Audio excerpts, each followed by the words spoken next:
parler Aïcha des gazelles. Pour vous, c'est quoi? Une promenade de santé, une aventure, la vraie, ou de la sueur, du sang et des larmes? Une aventure, la vraie. Idem. Ouais, parce que c'est de la sueur, du sang et des larmes, oui, mais selon les tempéraments. Voilà. Nous, c'était d'abord une aventure, la vraie. On n'a pas eu de larmes. Non. Une vraie larme, de rire, on n'a pas... On s'est jamais senti désespéré au point de pleurer. Parfois, on était vraiment saoulés, extrêmement saoulés. On n'a jamais été désespéré. Non. Quoi. Et on s'est jamais dit on arrête, on fait demi-tour. Non, c'était une aventure et on l'assumait. Et on l'a assumé jusqu'au bout. Alors votre duo, sinon votre équipage, c'est plutôt Thelma et Louise, Satanas et Diabolo ou Jessie et Bauduc dans la Chérie Fais-moi peur? Ah, je sais pas. I don't know. Ouais, Thelma et Louise, je pense, ouais. Ouais, c'est pas mal. Ouais. Sans la fin. Ouais, Encore que. Il y avait Fab aussi, il y avait absolument oui, Samy et Sally, les Australiennes. Ouais. Ah, incroyable quoi, c'était vraiment absolument fabuleux. Ouais, c'était très bonne d'ailleurs, bien classé. Ouais.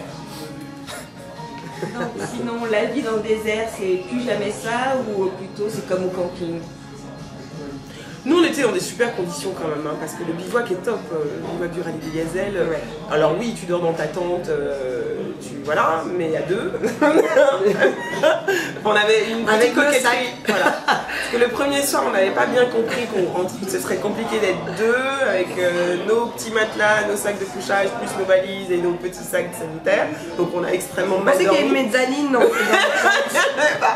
Et du coup, comme on avait une deuxième tente, donc on a fait une tente dressing, une tente de penderie dans laquelle on mettait nos affaires, tout ça. Puis finalement, comme on changeait de bivouac tous les 2-3 jours, c'était quand même pas pratique de démonter le dressing. C'est vrai. Donc on a renoncé, on est arrivé à être extrêmement concentré. On était on prenait juste le strict minimum. Donc on apprend aussi, parce qu'on avait évidemment 2 gros énormes sacs chacune. Parce qu'il y avait le sac vraiment important et puis le sac du on sait jamais au cas où. Peut-être. Et ça n'a jamais servi, c'était le sac de plus. Mais voilà, c'est cette espèce de truc où tu as toujours peur de manquer parce que tu pars dans le désert. Mais voilà, donc on aura appris ça. Ouais.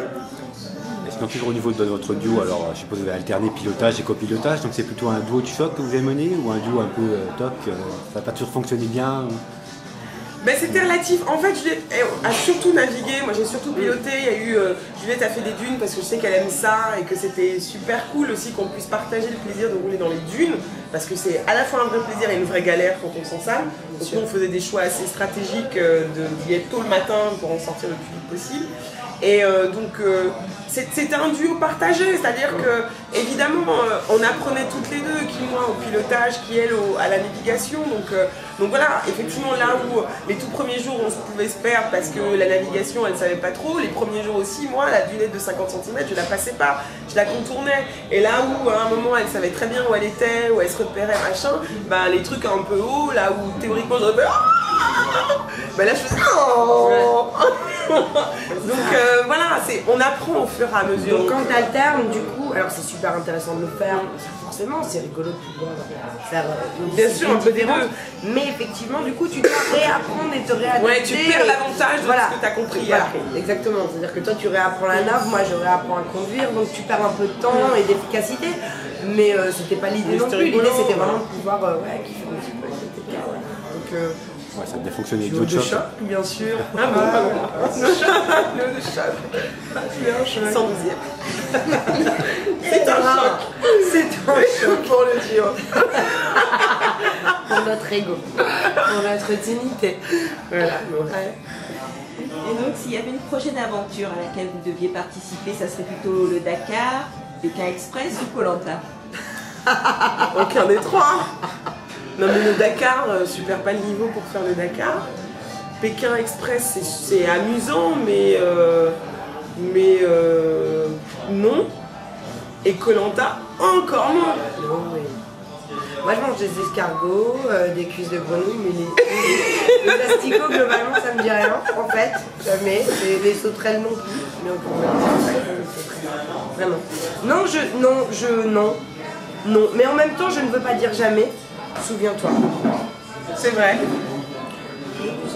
Mais Non, mais ça, Koh-Lanta, non. non, Koh-Lanta sûrement pas. Même pas. Pékin Express, Ça peut être drôle. pourquoi pas. Pékin Express, Mais bon.